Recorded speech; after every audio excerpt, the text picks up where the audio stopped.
Olá pessoal do Cálculo 3 do Cefet de Divinópolis. Na videoaula de hoje a gente vai construir mais um modelo envolvendo equação diferencial de primeira ordem. Vamos nessa?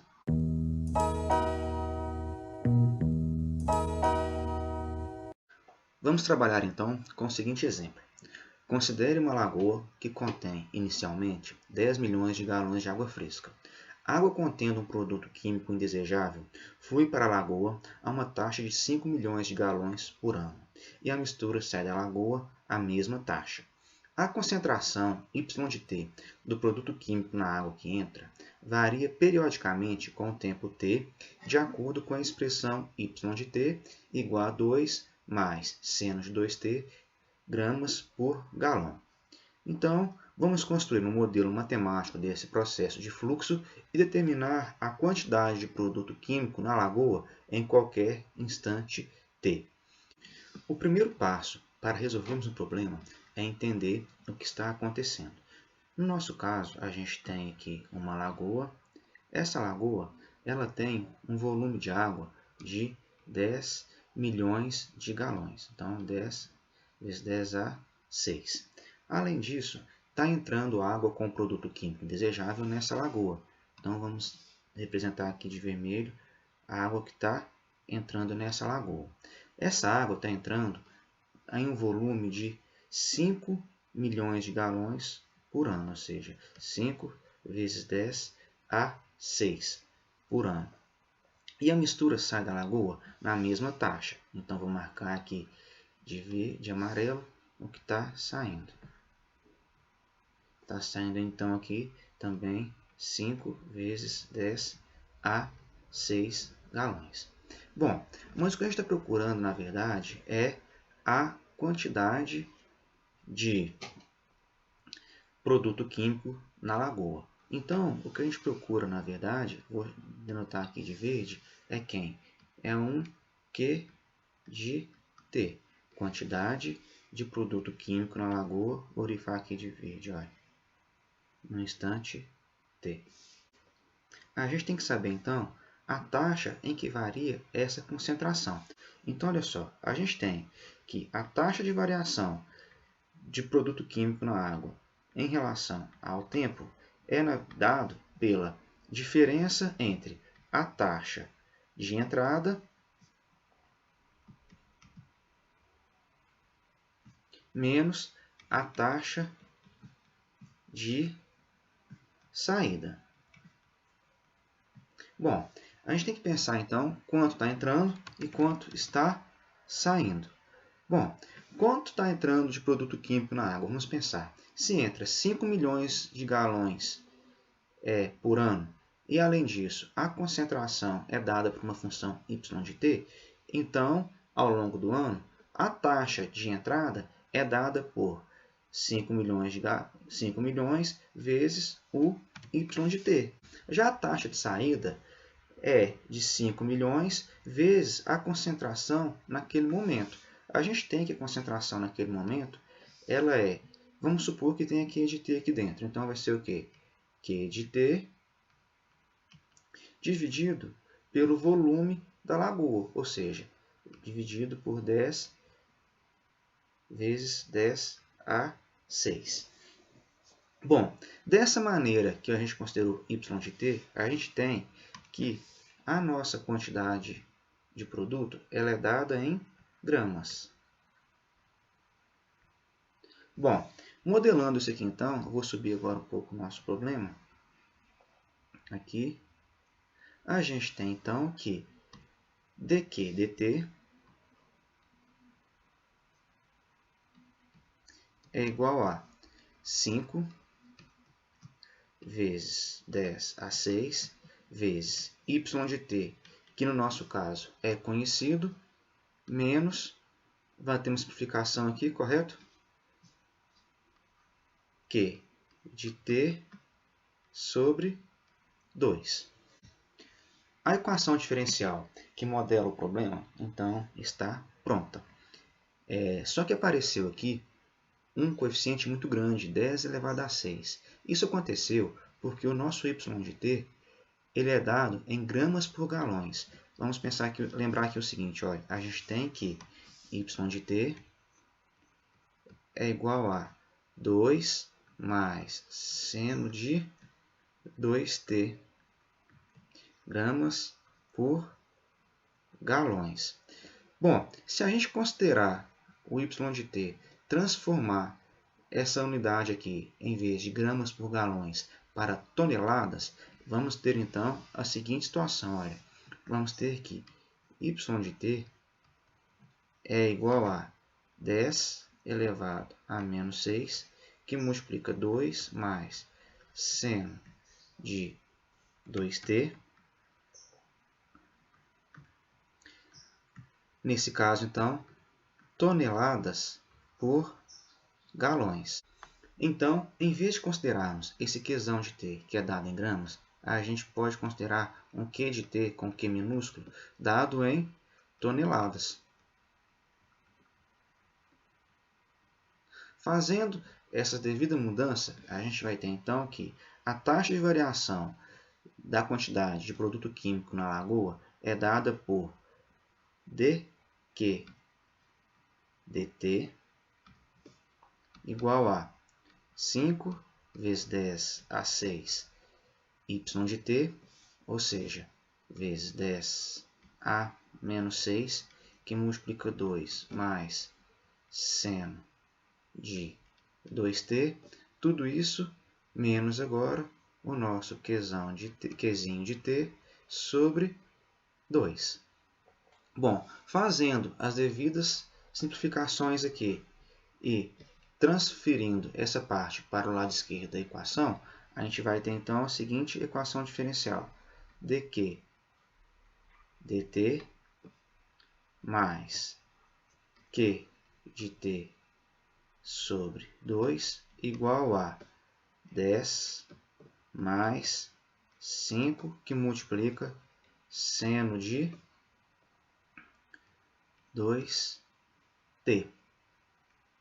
Bom, além disso, a gente tem a nossa condição inicial, ou seja, a quantidade de produto químico na água inicialmente era de 0 gramas, então continua sendo de 0 quilogramas. Aqui então a gente tem que Q de 0 é 0. Resumindo, a gente tem aqui então o nosso PVI, que modela o nosso problema dado. Então, Q de 0. Para encontrarmos então a quantidade de produto na água no instante t, basta a gente resolver este problema de valor inicial, que é o que a gente vai fazer a partir de agora. Lembrando sempre que a partir de agora a gente está considerando que a quantidade é dada em toneladas e não mais em quilogramas. Vou reposicionar novamente aqui o nosso quadro. A equação diferencial associada ao nosso PVI é uma equação separável e também uma equação de primeira ordem linear. Então, ela pode ser resolvida pelos dois métodos que a gente viu até então. Eu vou utilizar para resolver ela o método dos fatores integrantes. Vamos lá? Vou reescrevê-lo aqui então. A gente tem dq dt mais q de t sobre 2 igual a 5, que multiplica 2 mais seno de 2t.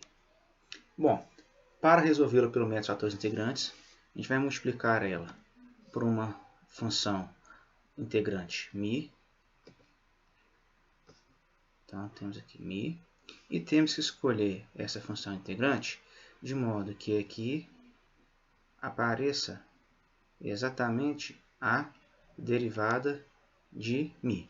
Então, se a gente tem que μ' é igual a μ sobre 2, a gente tem, na verdade, que a gente reescreve ela, né? E vamos ter μ' sobre μ igual a meio. Integramos os dois lados, correto?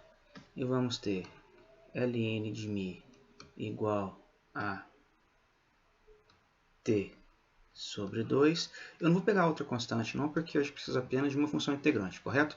Ou seja, vamos pegar μ de t igual a e elevado a t sobre 2.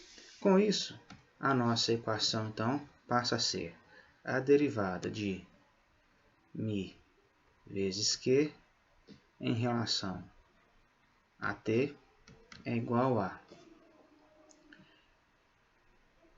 5, que multiplica 2 vezes e elevado a t sobre 2, mais e elevado a t sobre 2, vezes seno de 2t. Então, agora, basta a gente, então, integrar os dois lados em relação a t. Do lado esquerdo, então, a gente vai ter a função μ vezes q, ou seja, e elevado a t sobre 2 vezes q, que é aqui de t, igual a 5, que multiplica a integral de e elevado a t sobre 2, que é e elevado a t sobre 2 vezes 2, mais a integral de e elevado a t sobre 2 vezes seno de 2t dt. Bom, como não é nosso objetivo desse curso, eu vou integrar essa última parte aqui separadamente e daqui a pouco a gente volta. Essa integral pode ser resolvida por partes.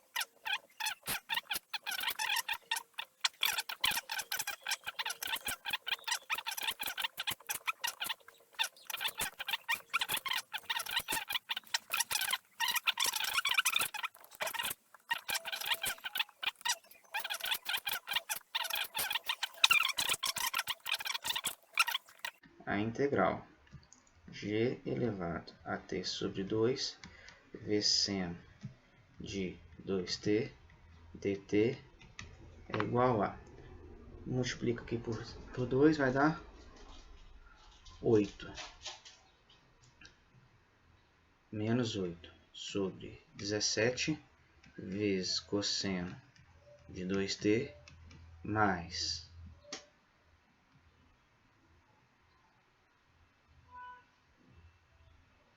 16 por 8 dá 2.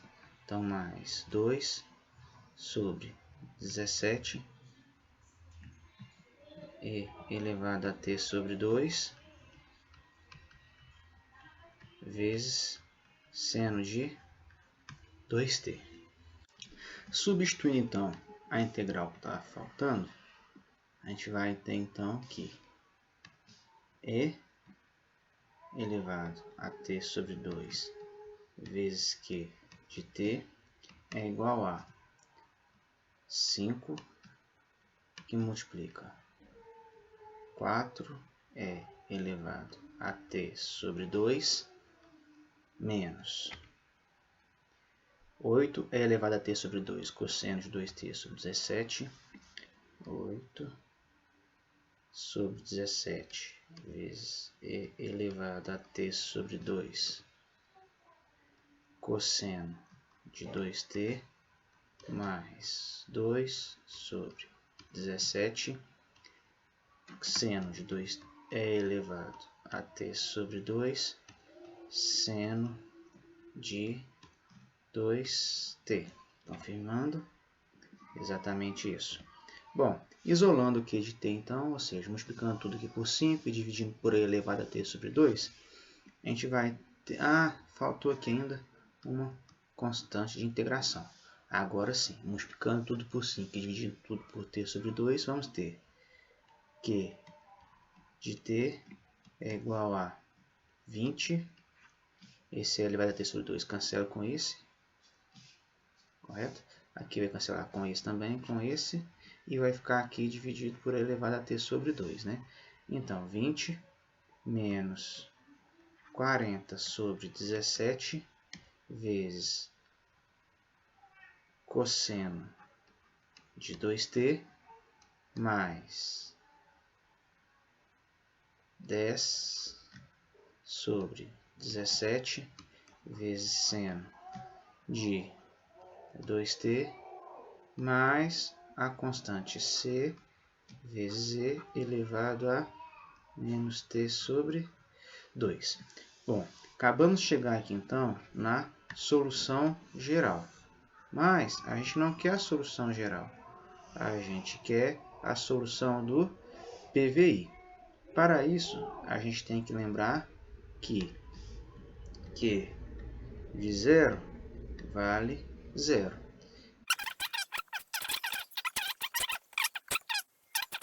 Que é igual a 40 menos 340, tudo isso sobre 17. O que a gente tem então? Que C então vale menos 300 sobre 17. Enfim, a gente consegue então encontrar a solução do nosso PVI, que é Q de T igual a 20 menos 40 sobre 17, que multiplica cosseno de 2t mais 10 sobre 17, que multiplica seno de 2t menos 300 sobre 17 vezes e elevado a t sobre 2. Essa aqui então é a solução do nosso problema de valor inicial. Esta aqui então é a função que nos dá a quantidade em toneladas de produto químico dentro da lagoa no instante t, aqui em anos. Se a gente utilizar um computador para construir esse gráfico, a gente vai chegar no seguinte gráfico. Olha, já fiz ele já previamente, está aqui, olha. E como era esperado, né, no início, né, na data 0, a lagoa não tinha nenhum produto químico dentro dela, então Q de 0 é 0. Depois começa a entrar muito produto químico, de modo que a concentração de produto químico dentro da lagoa aumenta. Depois, como a taxa de entrada de produto químico ele é oscilante, a quantidade de produto químico dentro da lagoa também começa a oscilar, né, de forma sazonal, assim como a entrada do produto químico. Bom, pessoal, para a aula de hoje a gente vai ficar por aqui. Recomendo que vocês olhem os outros modelos construídos no livro didático. Tem outros lá muito interessantes também, envolvem alguns conhecimentos físicos, né? E vale a pena para vocês darem uma olhada. Beleza? No mais, um abraço, até a próxima videoaula.